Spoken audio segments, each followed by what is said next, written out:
Auzubillahiminash-shaytanir-rajim. Bismillahir-rahmanir-rahim. Rabbi shrah li sadri wa yassir li amri wahlul 'uqdatan min lisani yafqahu qawli. Rabbi zidni ilma, Rabbi rzuqni ilma. Allahumma arinal haqqa haqqan warzuqna ittiba'a wa arinal batila batilan warzuqna ijtinaba. Wa tawakkal ala wa kafa billahi wakila. Subhanallahi wa bihamdihi subhanallahi al-azim. La ilaha illa anta subhanaka inni kuntu minas zalimin. Allahumma salli ala Muhammadin wa ala ali Muhammad. So this journey through the Quran post Ramzan is going to be, I feel, one of the most comprehensive journeys we would take in our lifetime. Why? Because my earlier interaction with Quran always had the batin ki lens. So we know that there is zahir and there's batin. Those are the two dimensions of the human experience. There are two more dimensions, and we'll speak of this. So my approach with Quran and in any form of zikr of Allah has always been through the batin ka lens, alhamdulillah. But I feel that I've also not been able to do justice to it because I've not been able to commit to it myself. The justice part of it being, I would look at what was most, the ayahs of Quran or the surahs of Quran, which were most relevant to my life experience in that particular moment. And I would speak of that from the lens of batin, and that would be our experience with Quran. What's happened since then is life, frankly. And life teaches us one thing, at least it's taught me one thing, which is that if we choose to begin to only respond to the events that happen in my life or in our life, so if our reaction is always defense-based, and we're not proactive, then we're going to lose out on a completely different way of living. Now, what that means is, in my picking and choosing the ayahs and the surahs of Quran, which are most relevant to my life experience, would also in turn give me life experiences for which specific ayahs would benefit me. So it would be a symbiotic relationship. Chunke I would be relying on my life experiences to look for ayahs in Quran. Then because of that choice, although it was an unconscious choice, but because of that choice, I was limited in my experience of and my knowledge of and my desire to live with Quran. And that limitation is equal to a limitation of the human experience. And the human experience is not meant to be limited. Although insan khasare mein hai, but momin elevated or honored hai. So I don't choose to live from a limited fish hole lens anymore. I choose to live from the eye of my soul, which is the eye of batin, which means that what I'm being asked to do is lean in fully to every ayah of Quran from beginning to end, and lean into it from the perspective of batin always, because in Zahir there are multiple translations or commentaries or tafsirs available, and some of them are beautiful because they have depth to it. But if we only look at Zahir, then what we are admitting to ourselves is कि हम लोग सिर्फ flesh, bones and blood हैं, जिसमें we have pumping organs and functioning organs and breath, and that defines the whole of us, all of us. And that's such a disservice to who we are, because we are multidimensional souls having a human experience. So when we approach the Quran from batin's perspective, the first acknowledgement that we're giving to ourselves is, this is the soul experiencing the Quran. I'm allowing the deeper part of me to experience Quran. And when we allow ourselves to experience Quran from a deeper part of us, from the original part of us, from the soul part of us, then the medicine that we're going to receive for it is also going to be as much potent, as much expansive, and as much for the soul. In a very simple analogy, say, and a lot of us like to do that. We say we have a headache, right? The first thing we'll do is we'll self-diagnose, and we'll go to the doctor and we'll say, you know what, मुझे आजकल बहुत stress है, मुझे migraines हो रही हैं. Okay, we'll use that. And the doctor, being the doctor that they are, because उनके पास अभी time नहीं है जिंदगी में, और वो आपके ऊपर you're very confident, very sure कि आपको उन doctor से किस चीज की दवा चाहिए. So you have already in any case gone to a GP and not a neurologist, right? तो आपने अपना experience already limit कर लिया है. वो आपको identify भी नहीं कर सकते, वो आपको test करने को भी नहीं कहेंगे, वो GP हैं, तो उन्होंने आपको headache की ही दवा देनी है. चाहे वो उसको ब्लड प्रेशर के साथ एसोसिएट कर लें या स्ट्रेस के साथ एसोसिएट कर लें, जो भी है दोनों के साथ एसोसिएट कर लें.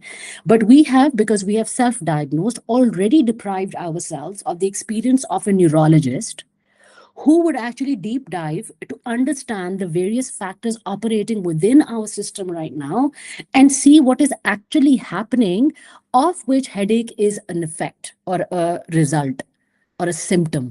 So they would not treat the headache. They're going to look for the underlying cause of headaches. It's the same principle with Quran. When we go to Quran from a Zahir's perspective, we lose out on the potency, the depth of the medicine that Quran holds. And when we approach it from a Batin's perspective, we're leaning in to receiving the medicine which we didn't even know we needed. And we receive healing for diseases we were not even aware of. And for that perspective, we first need to understand, is it just my idea that there are two dimensions of Quran? Actually, there are four dimensions of Quran. Whose ideas are these? Is it just my idea that there are like five dimensions of the soul? Whose idea is it? Is it just something to mujhe ilham hua hai aur aisa nahi hai? Because the beautiful thing about knowledge, or about ilm, not just information versus knowledge. The beautiful thing about ilm is when it feels to be true, there are two things that happen for it, and there are two indicators for it. One, it makes you feel good. You don't want to hide it. You want to share it. You know, when you feel good about something, you want to share it. You don't want to keep it in a locker and you don't want to hide it from people. You want to share it. So the first indication of the fact that ye waqai ilm hai, not information hai, that you are get really excited about it and you want to talk about it. You want to share it because it's bringing some benefit to you and you want to share that benefit with others. The second part of it is because you are on the right path, the universe will start giving you corroborative evidence to support your ilm, which till now did not exist and you did not have access to it, but it will now start giving you corroborative evidence. So, phir origin of ilm hai kya? Origin of ilm is wahi.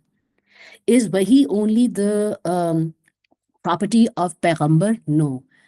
Wahi is a property of Wali of Allah. Who is a Wali of Allah? Is a Wali of Allah, and a root word, who is a Wali? Is Wali an ascended master? No. Wali in very simple terms mean a friend of Allah. Subhanallah. So any friend of Allah, not not somebody who's desiring something from Allah, not somebody who has a mistrust around Allah, not somebody who has an on and off relationship or it's complicated Facebook status relationship with Allah, but a wali of Allah. They are bound to, from Allah's karam, receive wahi upon their heart. That means that there is a knowledge they receive first. It makes them feel hold their breath because it's so beautiful and so simple, and suddenly everything else makes sense. And then they begin to apply that knowledge in their living experience to different moments of their life, to any subject also. And that's the beautiful thing. You apply the same knowledge to science or to art or to human relationships, to psychology, to animals, to trees. It holds. And then because you're feeling full with that knowledge, but you're still unsure, Allah Ta'ala begins to give you evidence to corroborate that knowledge. And for me, that's coming from in the form of Ibn Arabi. Because I've had some basic concepts which I have believed to be mine. And the concepts, mine given to me by Allah Ta'ala, because they're not very, although different belief systems, not Islamic, because I've not had a chance to discover Islamic scholars, subhanallah.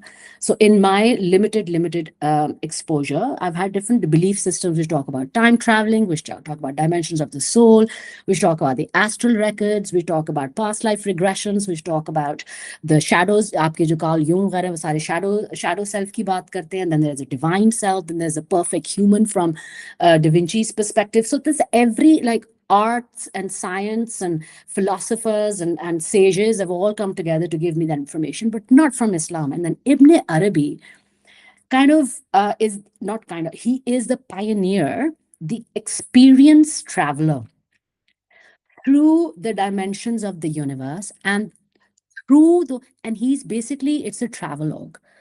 So you can't pen Ibn Arabi as a philosopher or as a scholar or a sage. He's all of those things. But essentially who he is a traveler. and he has traveled.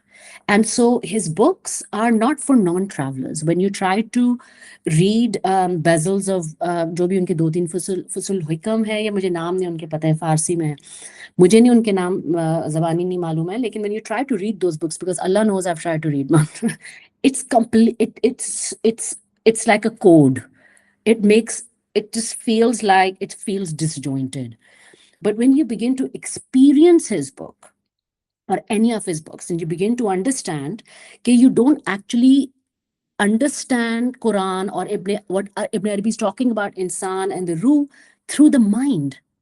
It's like saying a mathematician, asking a mathematician would be a strong example. It's like asking a nurse to be a critic for a new upcoming artist. You can't expect the mind to understand the secrets and the depths of the soul, because the mind is for the world and the heart is for the secrets of the soul. So when we release ourselves from understanding and shift to experiencing, then a lot of hidden realities begin to rise up to meet us where we are and to reveal to us their depths, the pearls and the gems and the corals that they're carrying within themselves, which have a direct impact on our qalb, on our heart.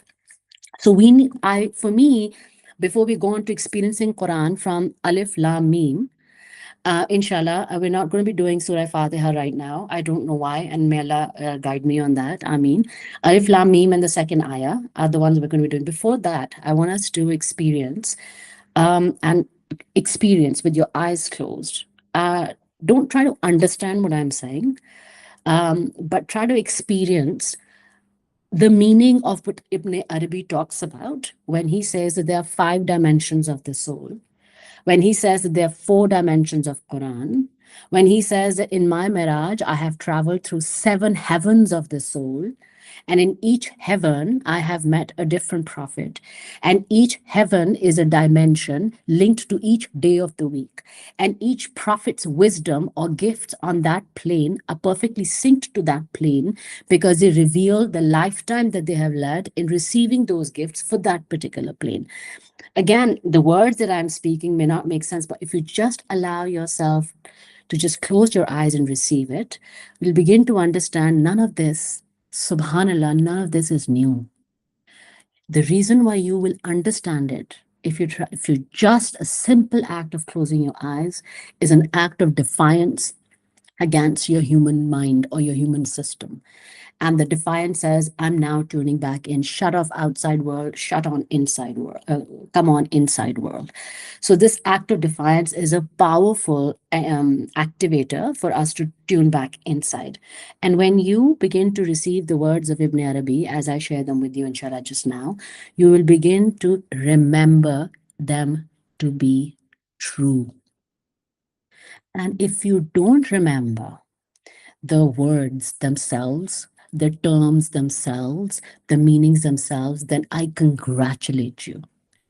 But if you receive the essence of what is being said, I congratulate you, because that means you have succeeded in shutting off your mind, which is based on only storing and processing information, and you have activated your heart, your qalb, not just sadr, your qalb, to now receive the wisdom, and you will know that it's wise, you know that it's pure, you know that it's from Al-Qudus, you know that it is from Al-Haq, because you will know it to be true and you'll remember it to be true. So Ibn Arabi begins to speak of the 5 dimensions of reality. And his core is, and here's the thing, in the human, we are in the human, on the human plane. The human plane is called Nasut. Okay, this is the plane, the physical sensory world. It's the 3-dimensional physical universe. And for us to be able to access any other plane from Nasut, we always have to travel through Barzakh. And it is the journey through Barzakh that unveils the other 4 dimensions of reality. And the journey through Barzakh is not, when we say the other four dimensions, it is not an ascension ladder. And that's the beautiful thing about disconnecting or ascending from the world of Nasut. There is no ascending order or a descending order here. All of them exist. Think of a lotus. All of them exist simultaneously.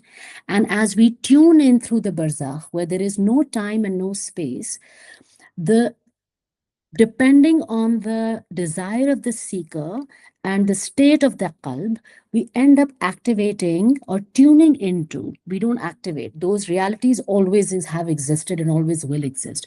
We end up tuning into the reality which has the frequency most in resonance with the qalb of with our qalb. So we are in Nasut. Think of Nasut as a womb. Okay. And it's a fleshy womb, a very blood-like fleshy mother's inside of mother womb with organs around it as well. And think of barzakh as the birth canal, which is empty, does not have any form, any place, and is full of potential. So our link, the bridge from Nasut to the other dimensions of reality is always that birth canal, is always that barzakh. Subhanallah. Which means that when you look at the concept of traditional barzakh, not traditional barzakh, sorry, the way barzakh is explained in the traditional literature, traditional not in a good way, I'd say more cultural literature. Barzakh is where spirits go once they're dead. Not true. We, as the human soul, created by the divine, have access to not just barzakh, but all dimensions which begin to reveal themselves once we cross through barzakh. So the second, once we cross through barzakh, the second dimension of reality is malakut. Now, malakut is it's the plane of it's a world of imagination. Malakut is this world of absolute imagination, world of, it's also called alamul misal. It's it's where whatever your desire is will be reflected back to you. It's like an empty canvas which will reflect, which will show you the images within your own heart, and they will begin to come to life in front of you, and you will call it as if you have tuned into a world of imagination, that it will be your imagination that you have tuned into. So it's the deepest, most beautiful, and the most powerful. It doesn't have to be beautiful, but most powerful aspects of your soul being reflected to you in outside you. And we call it the world of imagination, and we belittle it, subhanallah. The world of imagination, where artists, musicians, philosophers, writers, poets, all the most scholars receive their downloads from, is Alamul Misal. It's also called the astral or psychic plane, which means this is the place that we also go to when we, for example, if anybody of you has experienced my soul healing sessions. So yeah, the plane of kingdom and this astral or psychic plane is what we also access when we travel through different people's world of imaginations. And this is the interesting thing about the world of imagination, guys. And this is where it gets interesting. I would not say complicated, I wanted to say, but I want to say interesting is at the helm of it, Ibn Arabi believes, and I know this to be true, that we are in any case living in a world of imagination, which is our human experience. And the world of higher imagination that we can tap into is a higher soul experience. So it's not as if this is distant or disconnected from us. When we get our ideas, we receive them from Alamul Misal, and we can only tap into those ideas which are most relevant to our soul. Because remember, Alamul Misal is always going to be in reference to or as a reflection to the potential of your own soul. So it's customized. Then on top of Malakut is Jabarut, which is the plane of power, which is the plane of angels, which is the plane of higher intellect.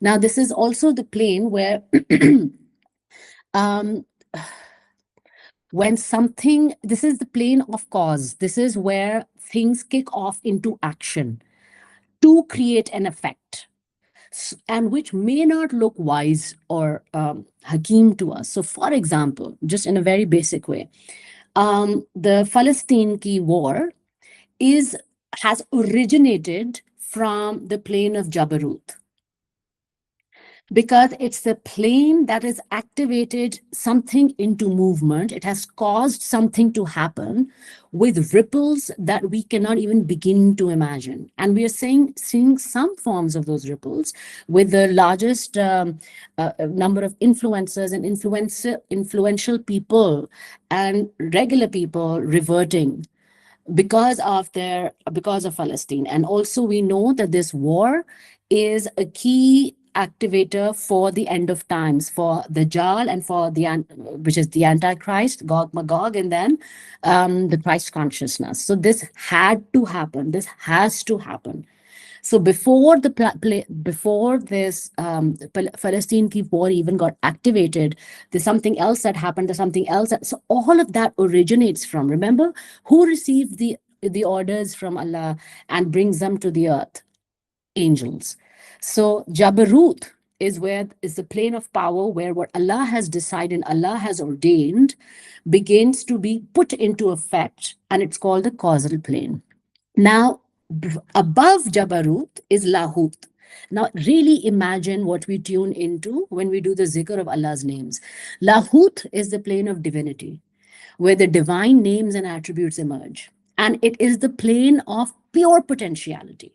So no matter what the cause, no matter what's happening, no matter what's happening in Jabarut, no matter what's happening in Malakut, no matter what's happening in Nasut, when we tune into Lahut, we are in fact, because we're tuning into pure potentiality, we are in fact activating a cause to come into play in the Jabarut plane. For that then to be built into an imaginative space in Malakut and be received by the human brain and the human mind and the human experience. Subhanallah, the power of tuning into Lahut, it is pure potentiality. Nothing, the ink has not lifted yet. Sorry, the pen has not lifted yet. It is still writing. It is still writing. Anything is possible. Anything is possible. That is Lahut. And above Lahut, Subhanallah, is Haut. And now Haut is the plane that Hazrat Muhammad sallallahu alaihi wasallam was allowed to experience in his Miraj, where Hazrat Jibreel was asked to stay at the Lot tree, Sidratul Muntaha. And Hazrat Muhammad sallallahu alaihi wasallam was given permission to cross it. And that's the plane of essence. It is absolute non-manifestation. It is Allah without the manifestation of his names. It is Allah's pure essence before kun, before the potential of even kun. It is Allah in it is. That's it. The plane of essence is, and it is absolute singularity.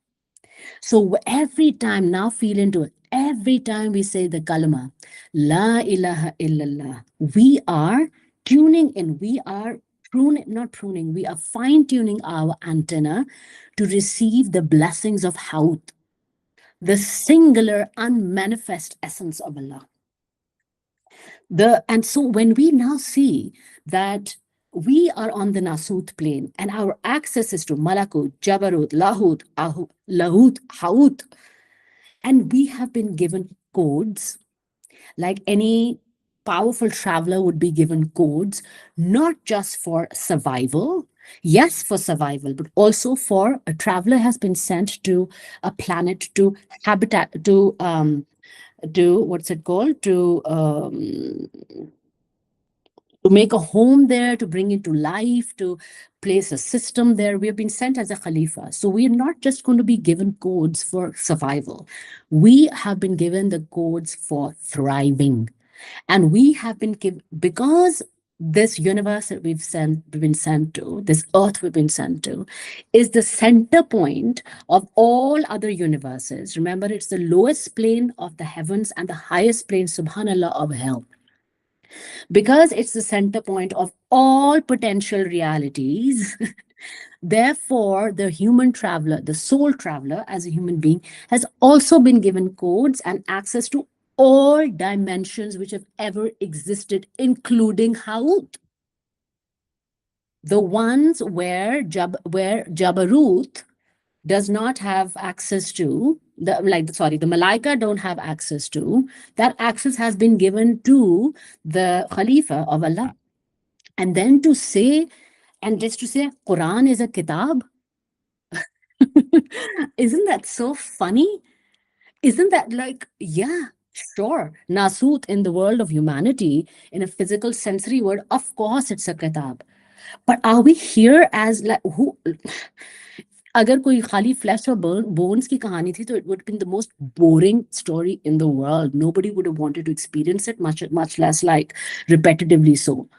But this is like the most super hit like Amazon series ever created, this world of humanity. Okay. So naturally, it's not Quran is not just a book. Naturally, Quran is the keys, each letter, each word of Quran are keys which give us access to different dimensions of the reality.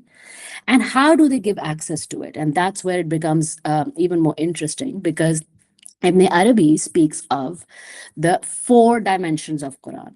Okay.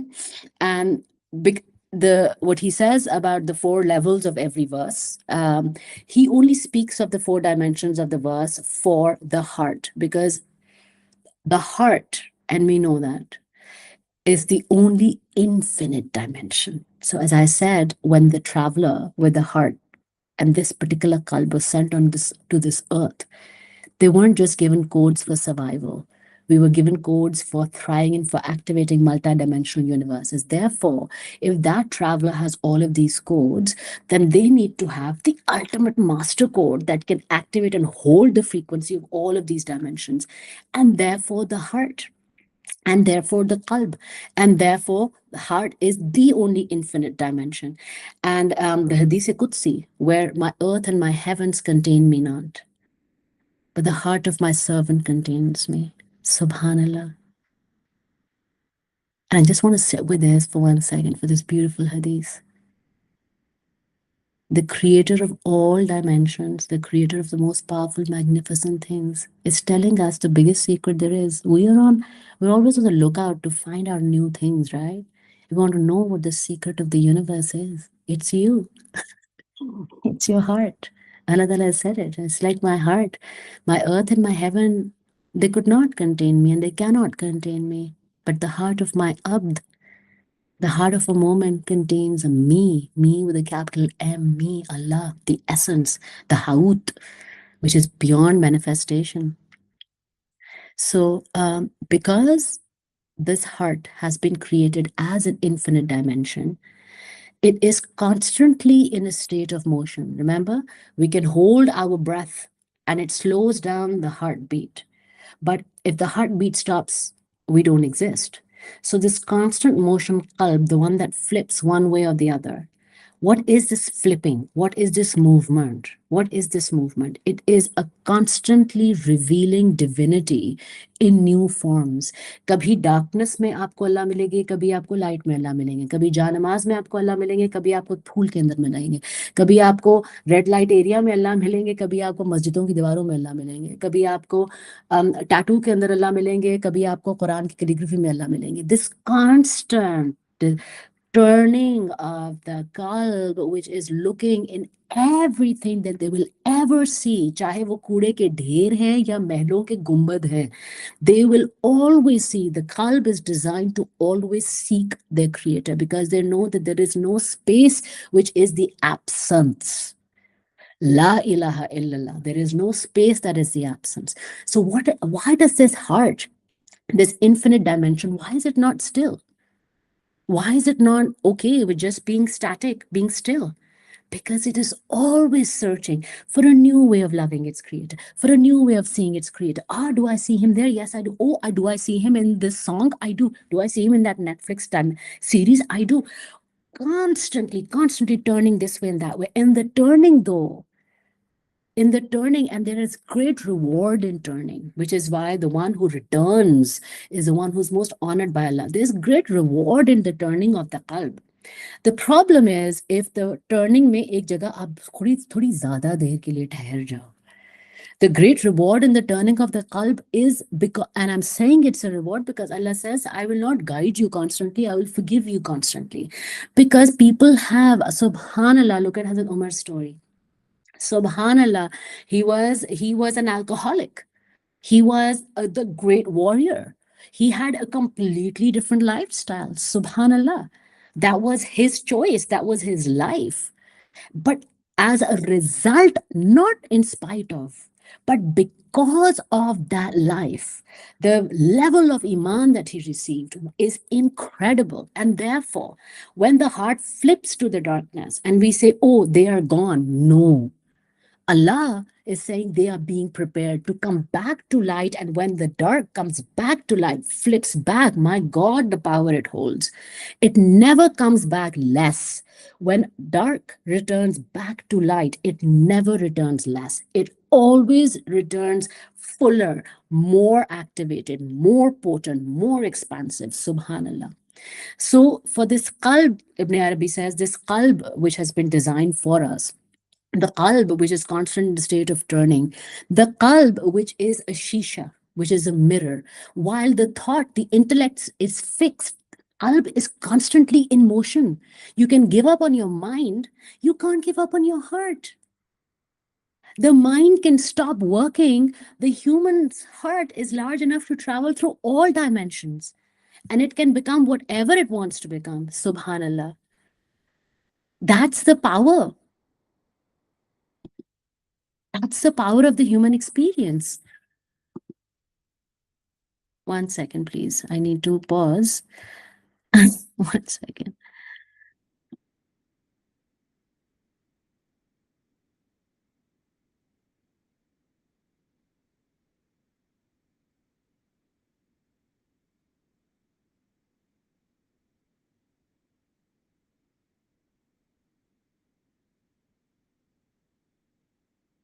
It's so funny. Oh my God, Peppa Pig just came on. My laptop. My daughter's accessed it from her tablet, and it's just, I don't know what is happening. It's so beautiful. And if I were to say, oh, this is an aberration that happened, or this was something that, I don't know, like it wasn't meant to happen and it happened, what a disservice I'm doing to the perfect creator of this moment. What a disservice we're doing if we don't pause for a second with an intervention that's meant to ask us to pause and just reflect on the power of our heart and the power that we have to access the different dimensions and why we've been given the gift of Quran. And the same heart, when the intellect is fixed, because we try to name things and we try to define things and we get frustrated when we can't. The heart is fluid. The heart is never satisfied. The heart has never arrived at a solution. The heart is never done with a deadline, task done, and let's go home and log out. The heart cannot do that because it's not been designed. The heart's a seeker, the heart's the traveler, and the heart is the reason why we came here. And the heart will never be satisfied until, in the short time span that it's been allotted, it has experienced all the different forms of its creator that was meant to experience the love of his creator and to be able to see and experience his creator and her creator from different aspects. And another power of the heart, it can become whatever it perceives, which is why the dimension, the third dimension, which is second dimension, which is Malakut, the Alamul Misal, is so powerful because in that you go with even the vague perception, whatever we call imagination, right? With vague perception of what you want, and what you end up really receiving is a more like an unbelievable version of what was just a spark an unbelievable version of what was just a thought. And suddenly there's a verse, and suddenly there's a book, and suddenly there's a painting, and suddenly there is a musical, and suddenly there is a feature, and suddenly there are characters that come to life. So this place, this is the place that a heart has the gift to be able to tune into. So with this power of the heart, with this access of the five planes of existence, do we feel that Quran is just a kitab? Ibn Arabi speaks of the four levels of every verse. He says the first level is Zahir, the outward, which is a literal linguistic meaning, right? Which is for Nasut, the physical dimension. Then there is the Batin ki level. And the Batin ka level is the one, what Zahir is outward, Batin is inward. The spiritual hint, or is called Ishara. कि इसका इस soul के लिए इसका क्या मतलब है. Then there's a third level of every verse, and this is not just every verse, it's not just every verse, every word, every letter in Quran. The third level is the had, the boundary, where we have, I think that's where I'll share that what the boundary means for me, because I've experienced it. It's a specific limit where the human understanding meets the divine intention. It is, I don't know things anymore. I don't know how to explain. That's the boundary. I don't know how to explain this meaning of Quran. In fact, I can't explain it. I would like to experience it because my mind has reached its limit and I need to dive into it.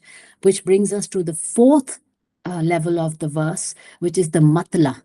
And the matla is the ascent, where the soul sees the verse from the perspective of the creator. And you may have heard there is a point where we read the Quran and there comes a point, and lots of awliya of Allah say that, all the lots of awliya say that. They say, okay, there is a point where we read the Quran, and then there comes a point when Quran begins to read you. Our first interaction is with the book, and then we begin to fall. See, the arc of descent and ascent, the arc of Moiz and Muzil, they are very strongly connected. Only the arc of sajda and elevation through sajda, very strongly connected. When we begin to approach Quran as if it were a sea, and from the Zahir, we see the surface and we admire it and it's beautiful. And we are aware of the depth of it, but perhaps we're not swimmers. And then one day we get the oxygen masks and we get the tanks and we dive in, the batin. As we dive in, we begin to understand the meanings under the surface. Then we reach the level of the had, the boundary, where our oxygen tanks don't work beyond that boundary. Then the surface is too far away. It's too far away. And we know that we've reached the had.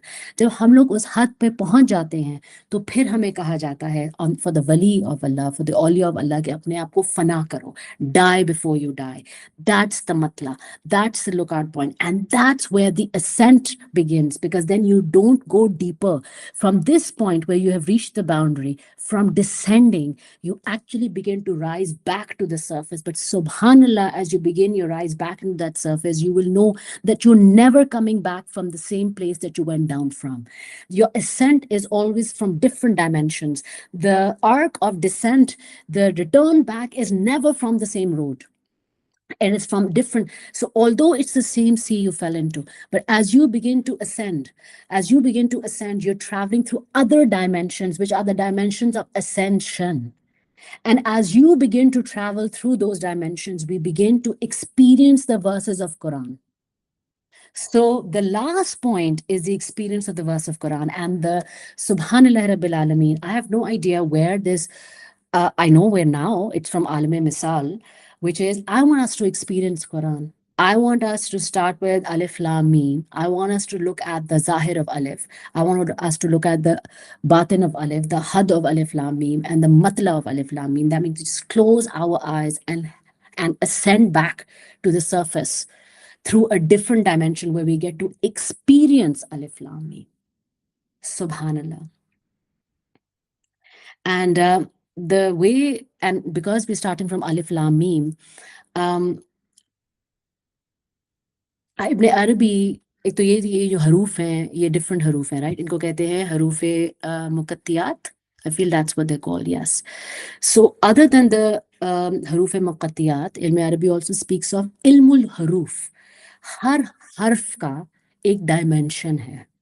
That means that every harf used in the Quran by the creator of everything is a living, breathing community with its own dimensions and its own hierarchies and its own spirits.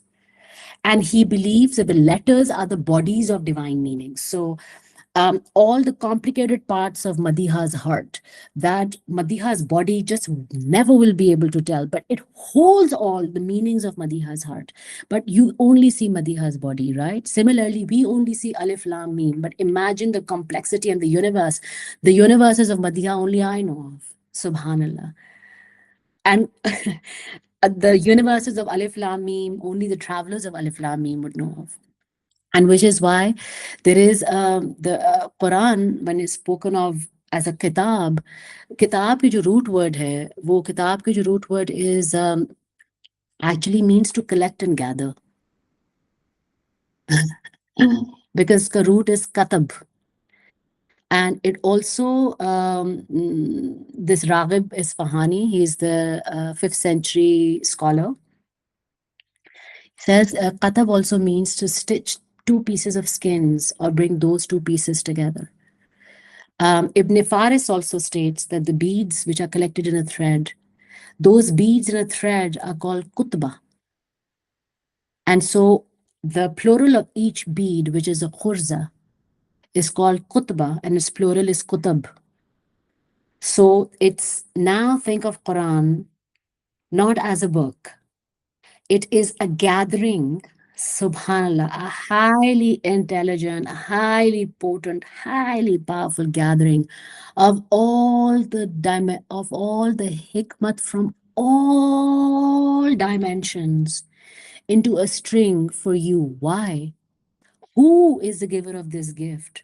Why did they make this effort to go, subhanallah, imagine एक एक हर dimension की जो सबसे खूबसूरत चीज़ है, हर dimension की जो सबसे प्रेशियस चीज़ है, हर डायमेंशन की जो सबसे बेनिफिशियल चीज़ है, हर डायमेंशन की वो चीज़ के जिससे इनको फ़ायदा हो, उन सब को उन हैंड पिक करके किसी ने बैठ के अपने हाथों से एक तस्बीह परोई है.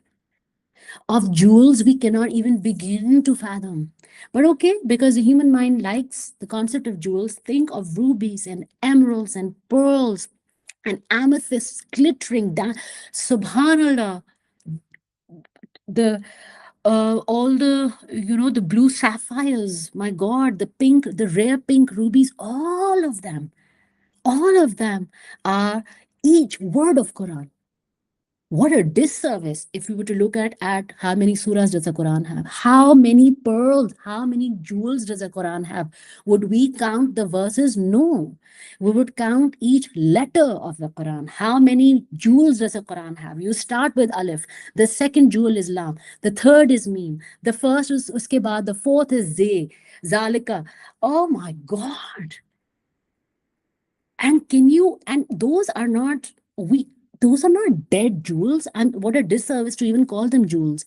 Those are vibrating, healing, potent, powerful medicines, codes, magic spells, however you want to put it, all of them put in one ladi, gathered in one ladi, parod in one ladi.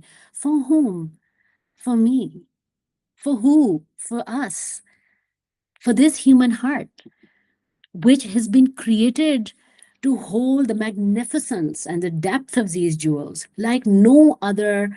Their mines of rubies, their mines upon mountains of emeralds.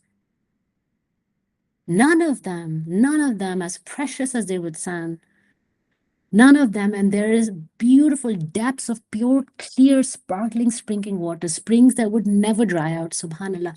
There are heavens, there are angels. And we were chosen to hold the most precious tasbih in the world, which is the Quran, the most preciously gathered tasbih in the world, which is Quran. Subhanallah. And with this then, when we begin to approach Alif Lam Mim, this is what, and I'm going to just read or just share with you the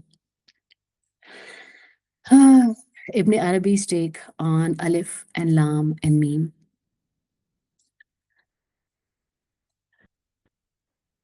Mm, maybe I did not. Mm, of course, I was not meant to. So I think we will not be doing Alif Lam Mim. Oh no, we are. Subhanallah. Mm.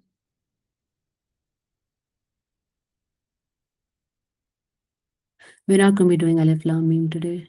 I don't know what happened to the text, and I, as Allah is my witness, I know what the text is, but it's not written.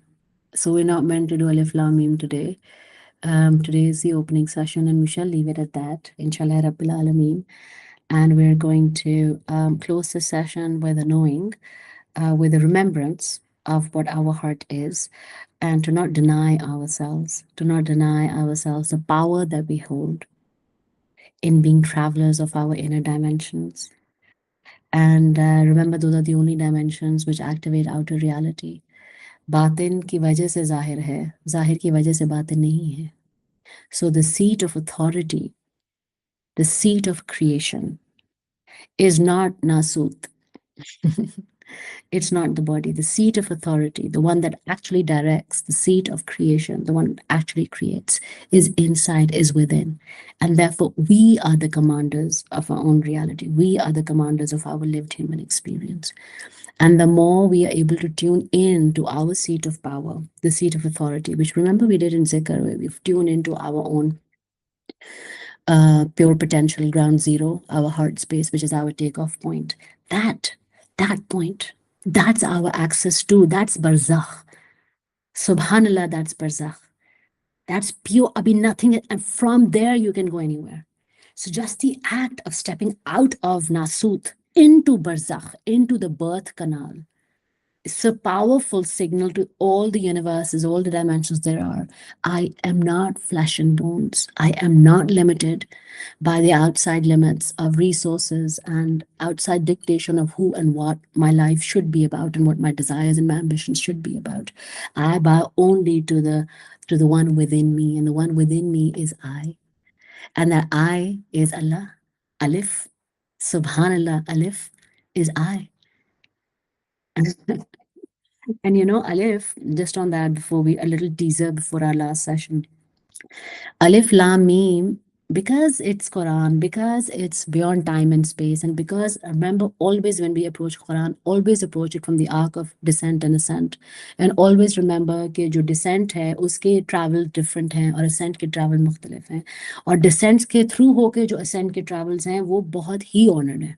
ये चीज़ें, ये हमने principles याद रखने हैं, as inshallah we begin to step into the universe of Quran. So they are time travelers. So Alif जो है, as Alif Lam Mim, ऐसे लगता है कि जैसे sequential letters है ना, Alif और फिर आता है फिर Lam, फिर आता है Mim. Interestingly, Subhanallah, you flip it. When you want to experience it, you start experience the Alif Lam Mim. It starts from the highest, Alif, क्योंकि word उनका है ना, Alif. Lam is a lower dimension, Mim is the lowest dimension. So when we want to experience Quran, we reach towards Alif. We don't start with Alif. We reach towards Alif. From Meen, Lam, Alif. Subhanallah. And you'll know that more when you begin to see, because Allah Ta'ala ने actually कुछ छुपाया नहीं हुआ. बस हमारी आंखें वो नहीं हैं जो देख सकती हैं. Because Alif, Lam, Meen के जो, the way that their letters are written also. Subhanallah, the shape of the letters themselves, the harf, the shape of those haruf, each harf tells you which dimension it's connecting us to. No wonder सुबहानल्लाह, अलिफ लाम meme क्या, अलिफ लाम meme के ऊपर या पता नहीं अलहम शरीफ के ऊपर there 10 volumes written by a wali, 10 a scholar of Islam, 10 volumes on just Alif Lam Mim or Alham Sharif. Allah forgive me about, because Alhamdulillah I don't know the details of this. 10 volumes written on 3 words or like one surah. Of course. And to say that we're going to spend a lifetime, because Amna was saying, oh my God, we're going to be starting Quran from the beginning and go to the end. It's like, dude, it scares the hell out of me as well. I'm like, what the hell? Like, what a big commitment this is. But you know what? Yes, because we need this kind of multi-dimensional power for us to navigate the equally crazy, multi-chaotic world outside. We need enhanced powers. हमारे जो purane astral gears hai, they're not going to work in the new world. So yeah, we're going to have to live with Quran and keep upgrading our powers through multidimensional traveling, receive new gifts to bring to this crazy world that we're now going to be growing up in, asking our children to grow up in, bringing children to the world, into this world. Do you think our old systems and our old gifts are going to work? No. So subhanallah wa bihamdihi, subhanallah al-azim. We start with alif lam mim, inshallah rabbil alameen. And we know that that's the journey we're going to be taking for the rest of our life. And I'd love for us to be together on that journey. Inshallah, till as far as my breath, till as long as I have my breath, if Allah allows, because my ego is a big one. And all the pain and the wounds that it has also quite huge. So if Allah allows me health of my heart, which is my dua from Him, Ameen. I would like till my last breath to continue on this journey, and may Allah allow for us to finish Quran before I die. And after that, maybe. But this is a whole multi-dimensional series, man. This is like Netflix episode, like nobody else has ever made it before, and live. I love it. Okay, so la ilaha illa anta subhanaka inni kuntu minas zalimin. Allahumma salli ala Muhammadin wa ala ali Muhammad kama sallaita ala Ibrahim wa ala ali Ibrahim innaka Hamidum Majid. Allahumma barik ala Muhammadin wa ala ali Muhammad kama barakta ala Ibrahim wa ala ali Ibrahim innaka Hamidum Majid. Jazakallah khairan kaseera. Alhamdulillahi rabbil alameen. Jazakallah. Allah Hafiz. Allah Hafiz.